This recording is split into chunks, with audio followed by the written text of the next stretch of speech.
მერობის კანდიდატების უკეთ განსაცნობად ლაი პრესი აგრძელებს პროექტს ერთი დღე. ამჯერად ვიმყოფებით არასაპარლამენტო ოპოზიციის ზუგდიდის მერობის კანდიდატ ირაკლი ყურწყაიას ბინაში და ჩვენ ერთ დღეს სწორედ ყურწყაიასთან ერთად გავატარებთ.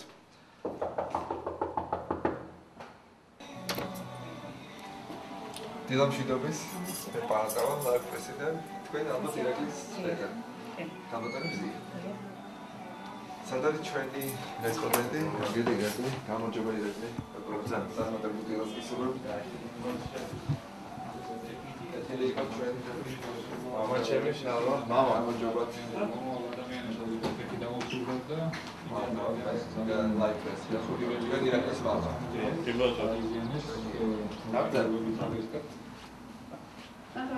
ბოლო პერიოდი ძალიან დატვირთულია და ძალიან დაძაბულია. საერთოდ წლევანდელი წინასაარჩევნო პერიოდი მაღალ ტემპერატურაში მიმდინარეობს და ზოგადად ადრე ადგომა ჩემთვის პრობლემა არასდროს არ იყო, მაგრამ ახლა ძალიან ადრე მიწევს ადგომა, იმიტომ რომ დილით ეგრევე უნდა წავიდეთ ათბირზე. ყოველი დღე წინასწარ განსაზღვრული გვაქვს საათობრივად, წუთობრივად რა უნდა გავაკეთოთ როგორ და ფაქტიურად გავდივარ დილით ძალიან ადრე და ხამე მოვდივარ ძალიან გვიან ოჯახის წევრების ნახვასაც ვერ ვახერხებ ფაქტიურად. ძალიან იშვიათად ხედავ ხოლმე. ალბათ 14-ში დაისვენებ, თუმცა 14-ში უკვე ფაქტიურად აგიტაცია, პროპაგანდა მორჩება და დასვენება მაინც ჩვენთვის ადრეა. თუმცა მთავარი ისაა, რომ არც 15-ში მთავრდება ჩვენთვის არჩევნები, ბრძოლა იწყება ზუსტად 16 რიცხვიდან. ამ არჩევნების შედეგს დიდი მნიშვნელობა არ აქვს. თუ ვერ გავიმარჯვეთ ამ შემთხვევაში ბრძოლას 16-დან ვიწყებთ. იმიტომ რომ ძირითადი ბრძოლა შემდეგ არის, რა თქმა უნდა, ბევრი რაღაცა უნდა დაალაგდეს ზუგდიდში და ზუგდიდი მართლა უნდა გაიწმინდოს და ბევრი რაღაცა უნდა შეიცვალოს ზუგდიდში. რთული იყო ალბათ თელიას თქვენ ნახევარი აქტიური წინასაარჩევნო კამპანია. რთული რა თქმა უნდა არის, თუმცა იმ წელიწად-ნახევრის განმავლობაში, რაც მე სამეგრელოს მალში დავყავი, ეს ყველაფერი არის ბატონ თენგიჟბიშვილის დამსახურება, მაგან შეძლო ჩემთან ერთად, მე შევძელი მასთან ერთად, რომ ამ მაღალ ტემპერატურის რეჟიმს შევჩვეოდი. ამ წელიწად-ნახევრის განმავლობაში უამრავი ფაქტი მახსენდება მეც და ალბათ თქვენ ჟურნალისტებსაც, რომ ძალიან ხშირად ვიყავი ჩართული საზოგადოებრივ ცხოვრებაში, სამოქალაქო აქტივობები ჩვენი მხრიდან, ჩვენი სამოქალაქო ორგანიზაცია ძალიან დიდი იყო. უამრავი აქცია გაგვიმართავს და ამიტომ ეს ჩემთვის პრობლემას არ წარმოადგენდა წელს. უბრალოდ პირველად ღებულობ მონაწილეობას და მაინც იყო რაღაც ძალიან პატარა თავიდან დისკომფორტი, მაგრამ რამდენიმე დღეში შევეჩვია.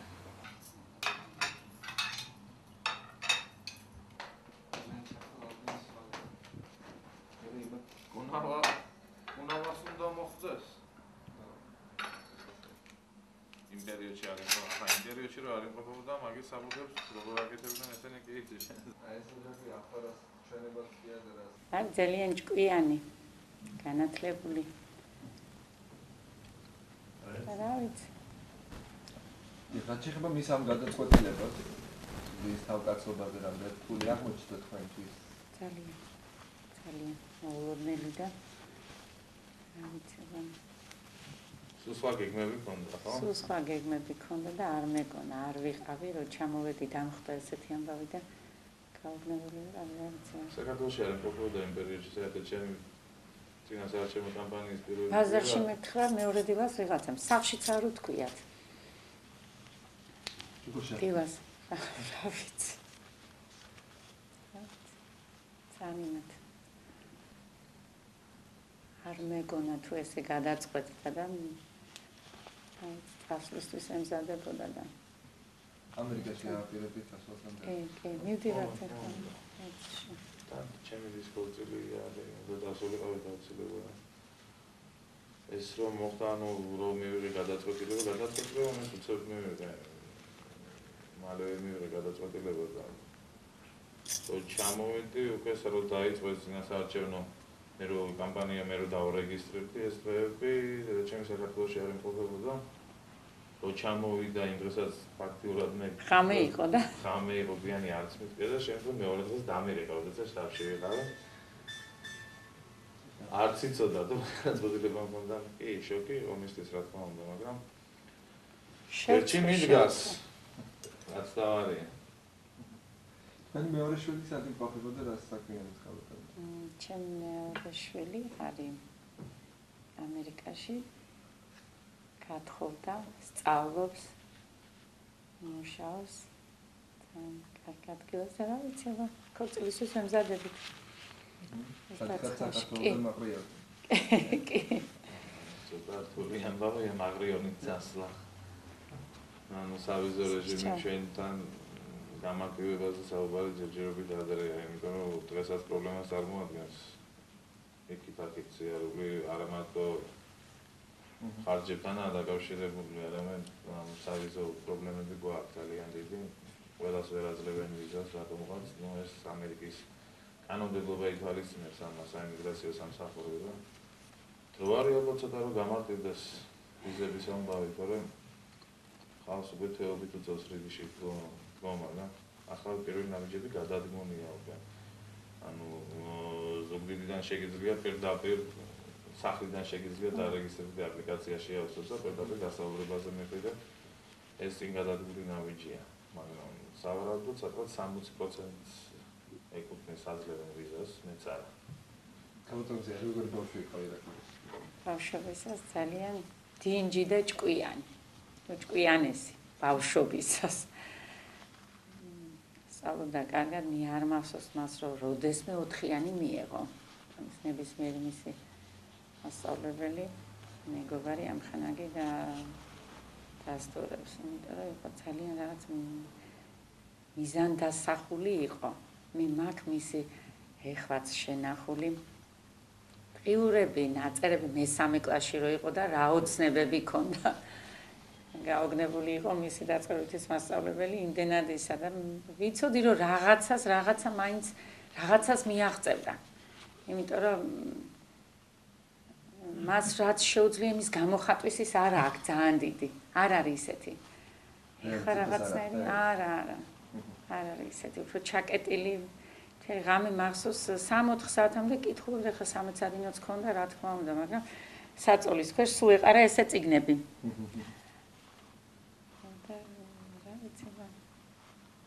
ის პროფესია თქვენი არჩევანიც იყო? არა.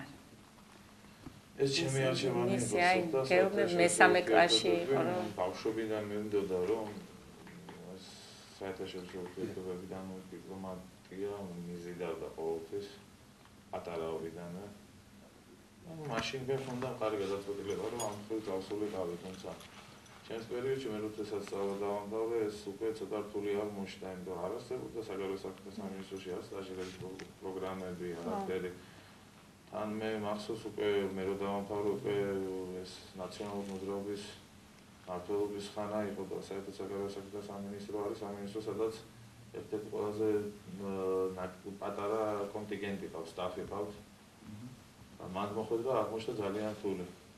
კიდე არ დამთავრდეს ნეპოტიზმი, გინდა დეიდაშვილ მამიდაშვილები უნდა რეკავთ ყველგან და ამიტომ შემდეგ გავარჩიე, როდესაც ფაქტიურად საქართველოში მე ვერ ვიპოვე ისეთი სფერო, სადაც ანუ საჯარო სამსახურთან არ მიზიდავდა. უკვე 2007-8 წელს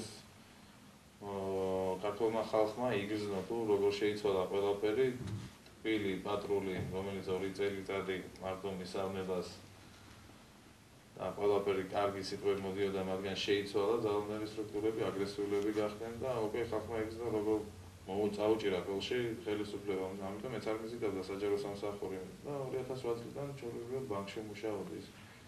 რამოდენიმე ადგილი შევიცვალე ბანკში, სხვადასხვა პოზიციებზე ვიყავი. 2011 წლამდე 2011-ში ამომედი ბანკიდან ბანკში ჩვენთან ზოგადად არ არის კარგი ანაზღაურება მაინც, იმიტომ რომ ბანკში ან უნდა იყოს ძალიან ხელმძღვანელ პოზიციებზე და ან ანაზღაურება ძალიან დაბალია, რაც ფაქტიურად მე არ ყოფნიდა. ამიტომ 2011 წელს ბანკიდან წამოვედი, შემდეგ გადავწყვიტე საბაჟოზე მუშაობა. ისიც დავამთავრე პოლიციის აკადემიის კურსები. თუმცა ისეთი პერიოდი აღმოჩნდა, რომ პოლიცია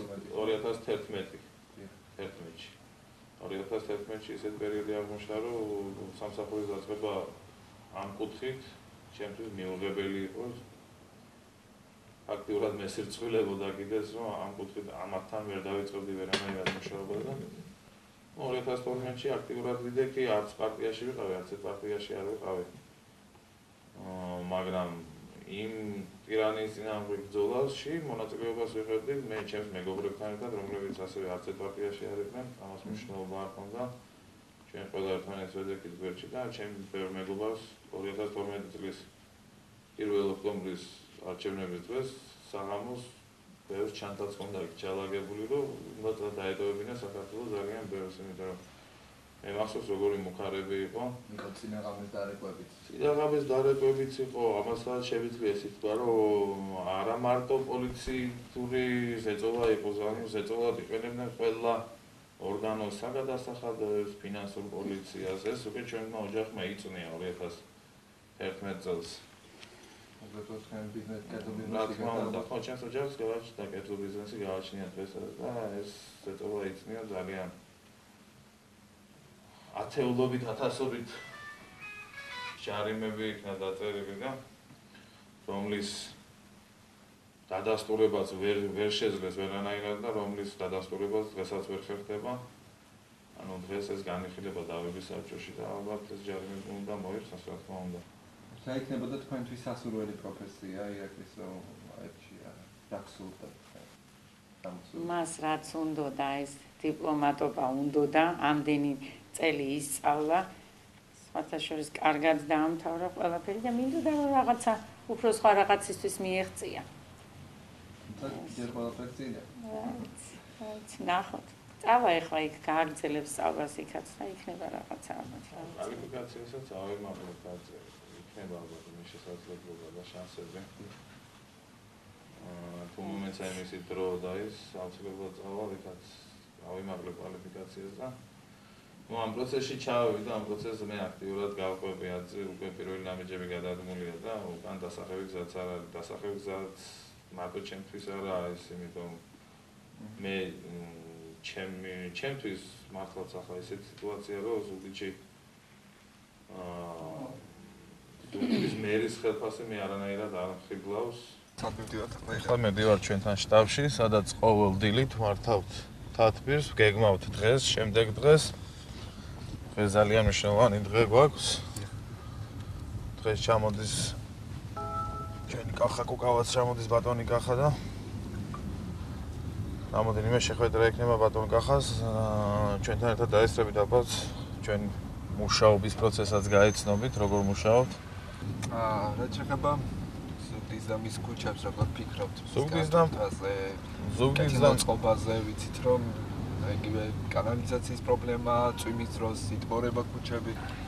ეს პრობლემა წლებია არსებობს და ამის მიმხედავი მე ნამდვილად ვერავინ ვერ ნახე ამის მიმხედავი 9 წელიწადი ხელისუფლება რომელიც დღეს გაიძახის ოპოზიციაში არის ყველაფერს ვაკეთებდი ელემენტარული ვერ გააკეთა ხედავთ თქვენ თვითონაც 2 წელიწადი ქართულმა ოცნებამ საერთოდ ვერაფერი ვერ გააკეთა პირიქით რაც კეთდება მგონი ფუჭდება ყველაფერი თქვენ ხედავთ რა დღეში არის სანაგვეურნებიც არა ამდენად ადრე წაღებული ელემენტარული პატარა წვიმა უნდა და იქ ჩემთან ქუჩის გამოსასვლელთან ლევან მეორე დადიანის ქუჩის გამოსასვლელთან დიდი ტბორი დგება კანალიზაციის სისტემები მოშლილია რას გავს ზუგდიდი ახლა გავივლით აგერ ფოსტასთან და ნახავთ ამ შენობას ვერ მიხედეს წლებია ფოსტის წინ დამწვარი განადგურებული დგას კერძო არის ვისი არის გაურკვეველია ყველაფერი დრო არ მისახედია ამ შენობაზე ან ვინმეს გადასცენ და კეთილი იქნებოდა გააკეთონ ყველაფერი ამის მომლელები ესენი არ არიან თქვენ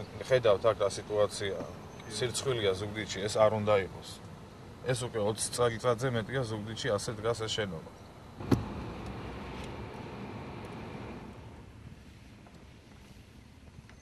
ეს არის ჩვენი შტაბი ქალაქის შტაბი ოპა შტაბი რა დაიწყო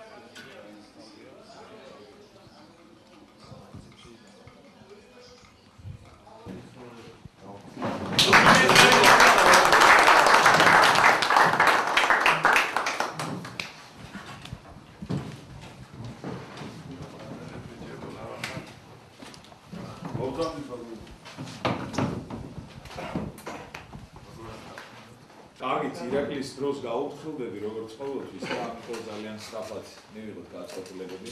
ახლა გაცილების შემდეგ დავიგეგმოთ ჩვენს ხვალინდელ ძალიან მნიშვნელოვან და დიდ შეხვედრაზე. ალბათ დავაგვირგვინებთ ამ ჩვენს საარჩევნო კამპანიას და 4 საათი ხო იცით, ვინ უნდა გავაკეთოთ, დღეს კიდევ ერთხელ გავიაროთ ყველაფერი. კი ბატონო. და ხვალინდელი შეხვედრა არის ჩვენთვის მნიშვნელოვანი. ეს იქნება ჩამწერი შეხვედრა, სადაც ჩვენ მთელ ზუგდიდს ვაჩვენებთ და საქართველოს ვაჩვენებთ, რომ რამდენი ვარ და რაც ვიერები ვარ და როგორ ვდავარ ყველა ერთმანეთს გვერდში. ვარ ძალიან ამაყი იმით, რომ მყავს ესეთი ძმაკაცი, მოდი პირდაპირ ვიტყვით, მე მასზე ასაკით დიდი ვარ. შარშან მიდიოდა ამერიკაში, აი გამზადებული სამსახური ელოდებოდა ამერიკაში, მისი და ლანა ამერიკაში არის გათხოვილი. ირაკლი არის საერთაშორისო ურთიერთობების სპეციალისტი, ძალიან განათლებული, თბილისის სახელმწიფო უნივერსიტეტი დაამთავრა, იცის ინგლისური კარგად და გამზადებული აი ამერიკაში ელოდებოდა, კარგი ცხოვრება, ახალგაზრდა კაცი მიდიოდა და როგორც კი მე შევქმენი სამაგრელოს ხმა და გავონდა ჩემს მეგობრებს ეს ყველაფერი ეს გზა ერთშენიერ დღეს გამომეცხადა და მითხრა თენგო არ მივდივარო ამერიკაშიო გადავდეო ყველაფერიო და გეგმებიო იმას ვქენიო გადავანაცვლიო და რატო რა ხდება მეთქი ეხლა გინდა შენ სწორედ იქ სერიოზული სამსახური ფეხზე დაადგენ მთელი ამბები როცა ესეთ შანსი გაქვს ადამიანს არაო შენ იმ ხელა საქმეს მოკიდე ხელიო და იმ ხელა ბრძოლა დაიწყო ვერ მიგატოვებ და შენს გვერდში მინდა ვიბრძოლო ეს იყო რაღაც სასწაული არჩევანი ახალგაზრდა კაცის ესე იგი ამერიკაში კარგი ცხოვრება და კარგი სამსახური გაცვალა ჩემს გვერდით აი ამ ჯოჯოხეთზე ესე ვთქვათ სამეგრელოს ხმაში სამეგრელოს ხმის ტრიბუნიდან და სამეგრელოს ხმის ფორმატით ბრძოლაში და გამოიწვთო რა ძალიან სერიოზული თვისებები აღმოაჩნდა. შესერთი რომ სერიოზულად განათლებულია და აქ ძალიან პრაგმატული აზროვნება. აი ადამიანი როცა კარგად წერს, იქიდან შეიცნობა მისი განათლება. აი კარგად წერს, რა შეუძლია დაჯდეს და აზრი ჩამოაყალიბოს ნებისმიერ საკითხს. ჭითანავა ირაკლი ხურცკაია, ეს არის ზუგდიდის მომავალი ადამიანები, რომლებიც აქ არც ხაზინის ძარცვაში და არც სხვა უბედურებაში რაც ხდებოდა ზუგდიდში, არ მიუღიათ მონაწილეობა. ორივე არის საუკეთესო, უმაღლესი კვალიფიციური განათლებით და ამ ადამიანებს შეუძლიათ ზუგდიდი აქციონ განვითარებულ ქალაქად და არა იმ რაღაცა მუდმივი დაპირისპირების და კონფლიქტების წყაროდ, რასაც უყურებთ ბოლო წლებში სამეგრელოს რეგიონში. პირველ რიგში ყველაზე მნიშვნელოვანი ხალისის რაც არის, ეს იქნება ყველაზე დიდი შეხვედრა, ჩამკეტი შეხვედრა, რომელსაც გავაკეთებთ, იმიტომ რომ ზეგიდან ჩვენ აგიტაცია, პროპაგანდის საშუალება არ გვექნება. ამიტომ მობილიზაცია უნდა განხორციელდეს მხოლოდ და მხოლოდ ამ კუთხით. თავარია ამინდმა გაგვიმართლოს. იქნეს კარგი ამინდი, დღეს ამინდმა როგორც ხედავთ, ხელი შეგვიშალა ცოტა, ქონდა რაღაც აქციები დაგეგმილი, თუმცა ამ აქციებს კარგი ამინდის შემთხვევაში ხვალ გავაგრძელებ, ხვალ აუცილებლად ბაზარში უნდა შევხვდეთ მოვაჭრეებს. სხვადასხვა ირაკლი ფაიფურიდან დაგვირეკეს და გთხოვეს დახმარება, რაღაც ისე გვიყვება, რომ ჩვენი აქტივობის შედეგად რამდენი კონკურსში დადებით შედეგი დადგავდა, გთხოვენ იქნება რამენერად მოახერხოთ. საკონტაქტო ინფორმაცია. საკონტაქტო ინფორმაცია თუ არსებობს? საკონტაქტო ინფორმაცია არის თვითონ ხვალ რა დროები გვაქვს ჩვენ თავისუფალი რომ მოვახერხოთ დევნილებთან შეხვედრები? 10 საათი, 12 საათი, 13 საათი და კალორიული გვაქვს. 16 საათზე. 16 საათზე გვაქვს დიდი შეხვედრა. ნუ დაახლოებით 7:30-ზე. 7:30-ზე. შეხვედრა მინიმუმ 2 საათს გასტანს და 7:30-ზე მივდივართ. დაგეგმილია აბა ხვალინდელი დღე, სრულად ვიცით როგორ ვიწყებთ დილით სასამართლოთი. შემდეგ გავდივართ ბაზარში, გავდივართ ჟურნალისტებთან ერთად პრობლემურ ადგილებზე, დევნილების ჩასახლებებში, ვაკეთებ დიდ შეხვედრას, დასმით შეხვედრას და გავდივართ მანქანებით, ყველა ერთად მეგაფონებით, ყველა უბანს ხელსუქით შემოვლით. გეგმა მიღებულია, დამტკიცებულია, რეზოლუცია დადებულია. ჩვენ აუცილებლად შევცვლით ზუგდიდს. ირაკლის ვიცნობ უკვე წელიწად ნახევარია, მინდა გითხრათ რომ არის ძალიან კარგი მეგობარი, არის ძალიან კარგი მენეჯერი. ირაკლი არის ადამიანი, რომლის იმედით შეიძლება გქონდეს ნებისმიერ სიტუაციაში. არ არსებობს რთული პერიოდი, როდესაც ირაკლიმ არ გამოგიცხადოს მხარდაჭერა, არ შეეცადოს ყველა მეთოდით მოგიგვაროს პრობლემები და ყოველთვის არის შენს გვერდზე, როცა გჭირდება. ეს არის ყველაზე დასაფასებელი მასში. ეს იყო ირაკლი ხურცკაიას ერთი სამუშაო დღე. შტაბში მუშაობა უკვე დასრულებულია, მათ უკვე დაგეგმეს ხვალინდელი დღე, არჩევნებამდე ძალიან ცოტა რჩება. მაშასე ეს იყო ჩვენი პროექტი, ლავი პრესის პროექტი, რომელიც შემოგთავაზეთ ზუგდიდის მერობის კანდიდატებთან ერთად. კარგად.